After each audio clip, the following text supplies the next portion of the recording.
Na-hurt ka ba? Siguro may kumausap sa'yo, nabigyan ka ng advice, well-meaning naman pero na-hurt ka. O kaya someone broke your trust, yung dapat sekreto nyo ay nakwento niya sa iba, na-hurt ka.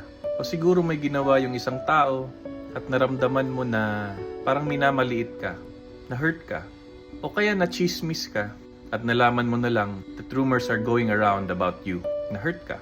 Alam mo, walang taong hindi dumaan sa hurt. Getting hurt is a part of the human experience. And in fact, pag nagmahal ka, dun ka actually makaka-receive ng hurts. Because the ones capable of really hurting us are the people who love us. Kasi kung di mo naman kilala yan, ba't ka ma-hurt, di ba? At ganun din ang experience ni Christ. Nagmahal siya, inosente siya, pero sinaktan siya ng mga taong malapit sa kanya.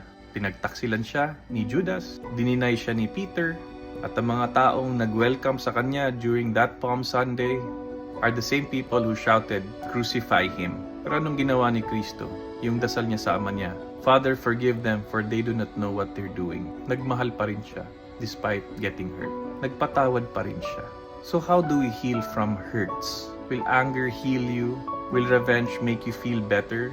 I think the antidote to hurt is really love. To love despite of the hurts. I know it's difficult.